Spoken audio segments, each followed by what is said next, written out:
Bonjour à tous, c'est Franck et Monsieur Super Panda. Salut. Le grand, le beau, le gigantissime Super Panda. On se retrouve aujourd'hui pour une vidéo de The Saga of Rhythm, un jeu Nevrax développé par Nevrax. C'est un jeu de rôle MMO, c'est pour les 12 et plus, c'est sorti le 16 septembre 2004. Et oui, c'est comme ça. Et on vous fait une vidéo aujourd'hui, c'est sur PC, j'ai oublié de le dire. On vous fait une vidéo aujourd'hui, d'ailleurs, hop, regarde, tu vois, Allez, la magie du on bascule. Hop, et voilà. Ah, mais il fait beau maintenant. Oui, il pleuvait tout à l'heure, mais il pleuvait tout à l'heure et là il fait beau. On a de la chance. On se mouillera pas au moins. C'est une bonne chose. On fait une vidéo de ce jeu qui est sorti en 2004 parce qu'il y a un add-on qui vient juste de paraître, un add-on gratuit. En plus. Rhythm Ring qui vient juste de paraître, qui permet de construire en fait ses propres environnements, de construire ses propres aventures. Donc ça c'est cool. Une première. Ah ouais. Donc là on va faire une vidéo sur le jeu de base parce qu'il y a beaucoup de gens qui connaissent pas ce MMORPG, donc un petit peu comme des jeux comme EverQuest 2 ou World of Warcraft, il y a un abonnement à payer tous les mois. Ah, il est de combien tu sais? Je sais plus, 12 €, enfin un truc comme les autres quoi, 12-13 € quoi. Dans la moyenne il me semble. Et Par donc contre, l'originalité de ce jeu c'est le design en particulier qui est assez particulier, et le scénario en fait c'est pas un jeu Heroic Fantasy. Ça se déroule sur la planète Attis, qui est envahie par des étranges créatures, les Kitines. Donc il va falloir en apprendre plus sur ces créatures. Donc au début du jeu, on a le choix entre quatre races. Les Matis, les Phyros. Alors chaque race en fait a son propre environnement. Là j'ai pris les Matis qui se baladent un petit peu dans la forêt.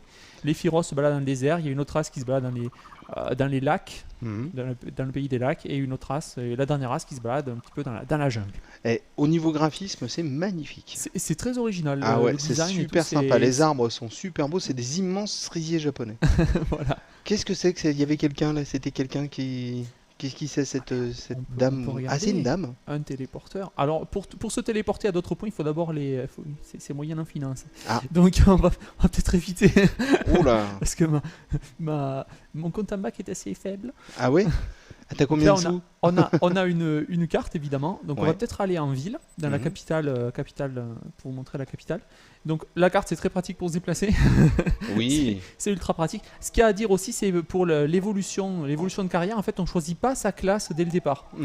C'est-à-dire que par exemple si vous utilisez les armes, c'est vos capacités en guerrier qui vont s'améliorer. Si vous utilisez la magie, ça va être la magie qui va s'améliorer. En fait c'est selon vos actions que vous allez améliorer vos compétences. D'accord. Donc ça c'est plutôt bien parce qu'en fait comme ça on peut améliorer, on peut être multiclassé, c'est-à-dire faire un guerrier qui va lancer des boules de feu, qui va aussi faire un peu d'artisanat. Là vous voyez par exemple je suis spécialisé plutôt en combat, en armes, niveau 51 en arme à une main, niveau 58 en arme à deux mains. J'ai aussi un petit peu de magie, niveau 10, un peu d'artisanat, niveau 4. C'est bien, artisanat niveau 4, ça veut dire que tu peux faire du Scooby-Doo. Là je peux pas faire grand chose, mais bon vous voyez qu'on peut très bien créer les armures, on peut très bien se spécialiser en artisanat et en combat ou en magie et en extraction. Artisanat niveau 4, c'est tu peux faire Scooby-Doo et pâte à sel. Franchement, rien n'est perdu. Mon bon panda, rien n'est perdu. Quand on peut faire un peu de pâte à sel, la vie nous appartient. L'avenir nous appartient. Il y a un bestiaire assez sympathique. Tout à l'heure, on a vu des Yugo vagabonds. Un bestiaire assez sympathique. Là-bas, il y a un petit Ragus grandeur. On va peut-être l'attaquer pour montrer un petit peu le système de combat qui est assez classique. Il court vite. Cours-tu suffisamment vite pour l'attaquer? Hop, il m'a vu. Parfait. Et là, on attaque. C'est parti. Ah ouais. Donc le système de combat, en fait, on utilise les compétences qu'on a acquises assez classiquement. Et je vais vous montrer juste après comment on va acquérir des compétences, puisque c'est assez particulier. On les achète pas en franchissant les niveaux, il faut les acheter à des PNJ en ville. Et ensuite, on n'achète pas la compétence elle-même, on achète des stanzas, ce qu'on appelle des stanzas. Et c'est en combinant les stanzas entre eux qu'on fait une compétence. D'accord. Par exemple, ici, j'ai plusieurs stanzas, je peux combiner les stanzas entre elles pour faire une compétence. En fait, on personnalise ses compétences. D'accord. Ok. Je sais pas si j'ai été clair, mais bon. Non, mais t'as été clair, mais je pense que c'est pas simple dès le départ.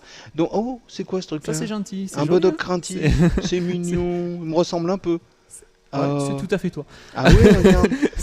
C'est tout à fait toi. Regarde, il est mignon. Donc, et ça se mange pas, ça? Mince. C'est un jeu de rôle, un MMORPG très, très différent de ce qu'on a l'habitude de voir, par le système de compétences, le contexte qui est très original. C'est assez particulier. Et je pense qu'il faut quand même l'essayer pour voir si on aime ou pas, puisqu'il y a un essai gratuit possibilité de télécharger une démo, une sorte de démo gratuite, sans donner son numéro de carte de crédit, sans payer. Donc on peut comme ça essayer. C'est pas mal avantageux. Voir ce qu'on a. Là, on arrive en ville. Et je vais vous montrer justement un petit truc que je voulais vous montrer. C'est à l'entrée des villes, il y a cette espèce de terminal qui permet justement d'accéder aux scénarios qui ont créé d'autres joueurs. Ah, cool. C'est par ce biais-là qu'on accède au scénario. Alors pour l'instant, évidemment, il n'y a pas de scénario, puisque les joueurs sont assez timides pour en créer, il faut dire. C'est assez bon. Pourtant, c'est assez facile, mais bon, voilà, il n'y a pas beaucoup de scénarios. Ah, les arbres, c'est vraiment impressionnant au niveau graphique. Oui. Donc, toi, tu bosses seul, c'est-à-dire que t'as pas de groupe. On peut grouper évidemment avec d'autres joueurs. C'est tout à fait possible de grouper avec d'autres joueurs. Et c'est d'ailleurs conseillé parce que ce jeu encourage de grouper et encourage le commerce aussi, l'artisanat.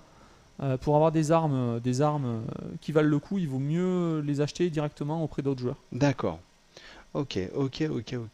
Est-ce que tu penses qu'on aura l'occasion de voir une petite scène de bagarre? Ah bah oui, on va sortir de la ville, on va faire un petit combat. Je ne vous garantis pas le résultat, mais bon. Écoute, pendant que tu cherches, moi je vais refaire un petit tour vite fait, comme ça sera fait, et j'aurais plus besoin de le faire. Donc tu as vu 3 fois le verbe faire en l'espace de 2 secondes. Donc, The Saga of Rhizome, c'est sur PC, c'est édité par Nevrax, développé par Nevrax. Qui sont français, Nevrax, c'est un développeur parisien. C'est marrant, c'est pas toi qui me l'avais dit, c'est peut-être JM qui m'en avait parlé. Ouais, c'est parisien, c'est français, donc c'est pas mal quoi, c'est pas mal. C'est un jeu de rôle MMO qui est sorti le 16 septembre 2004, mais qu'on retrouve pour les raisons que Monsieur Panda vous a expliqué au début de la vidéo. C'est déconseillé aux moins de 12 ans. Ça vaut moins de 30 €. Ah là, tu l'as endormi direct. Tu lui as fait une prise à la Spock, comme dans Star Trek. C'est intéressant de voir autre chose que World of Warcraft, qui quand même écrase le marché des MMO. Oh. Totalement. Juste un peu. Totalement. Donc juste un peu. Là, un petit peu des trucs un petit peu différents, quoi, pour faire découvrir aux gens. C'est clair. Donc voilà, écoute, voilà, tu te bats contre un Ragus Grondeur, 2 Ragus Grondeur. Ouh là là, écoute, je sens ta fin proche, mon ami. Ça va, tu vas t'en sortir? J'espère bien. Donc Saga of Rhizome, voilà, on vous a fait voir une petite vidéo, on avait envie de la faire depuis pas mal de temps. Voilà, n'hésitez pas à l'essayer sur le site officiel, il y a une démo gratuite, vous donnez pas votre numéro de carte de crédit, c'est gratuit. C'est marqué sur la boîte. Premier mois gratuit, regardez. Je sais pas si vous allez le voir, mais c'est marqué premier mois. Mais ça, gratuit. C'est dans tous les MMO, mais je parle de la démo là. Ah, pardon. La démo, c'est une démo assez particulière. J'ai dit une ânnerie. Et c'est un jeu français, mesdames et messieurs. Même la boîte est française. Regardez, quand on l'ouvre, ça fait. Voilà.